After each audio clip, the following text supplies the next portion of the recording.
Hello, everyone. This is Big Dan with Southern Extreme Podcast. I was just coming to you, going to talk to you about this Michigan Purdue Big Ten championship game.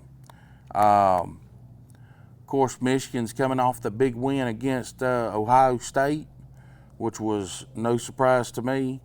I had predicted, if you watched my episode, intro into the Michigan-Ohio State game, I explained to you why Michigan was the better team and why they was going to win the ball game, and that's what they did.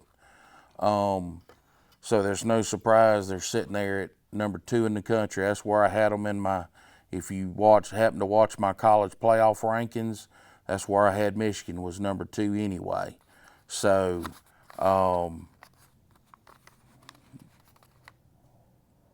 That's the way it is. So now coming into this ball game, Michigan, the emotional games, when you get a lot of emotions in games and stuff like that, it drains you. So Michigan's down to Blake Corum, running back. Of course, they got the Edwards kid. So they should be fine. It's still going to be a tough ball game. Now, Michigan comes in 24th in the country on offense.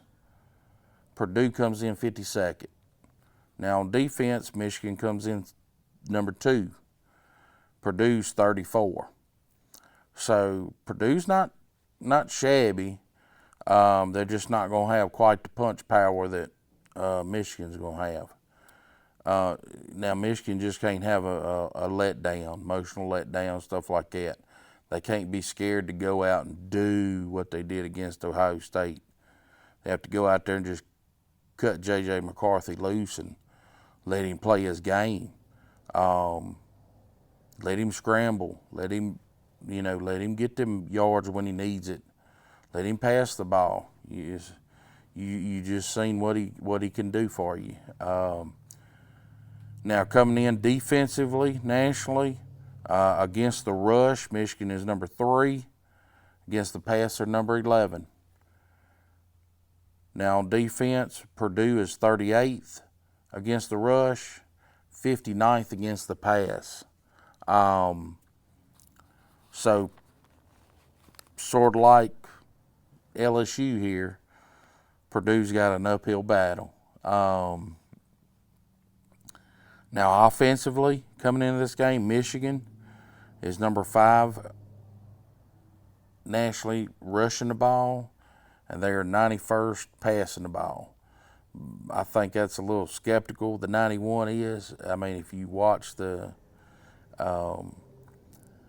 just comes from them being so powerful running the ball all year. That's all that boils down to. When you ain't got to pass the ball, you ain't got to pass the ball. That's bottom line.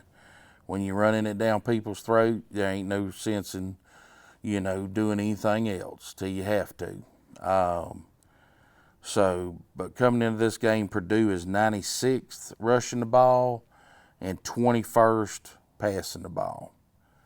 So you got a 21st offense versus an 11 defense.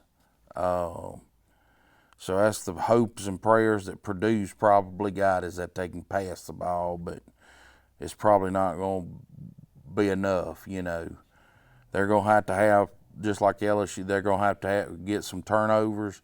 They're going to have to play the best game of the whole year. It's no secret about it. Great special team, great everything. Everybody has to play their greatest game for them to beat Michigan. But at the end of the day, I don't think that's going to happen. I think Michigan's on a roll. They're too good. On the lines, on the offensive and defensive line, they're too good. In the Big Ten there. But anyhow, I think Michigan's probably going to end up winning by a couple touchdowns. 10-14. It could be worse than that depending on turnovers, but that's what I'm looking at is probably 10 to 14 points, Michigan. But anyhow, I appreciate y'all. I'll be getting more content for the once the teams are selected for the bowls and everything after this weekend.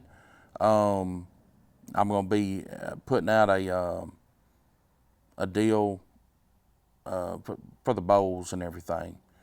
Just having a little fun with it. But anyhow, if you would like, subscribe, and leave me some comments. Appreciate it. And thank y'all very much. Bye-bye.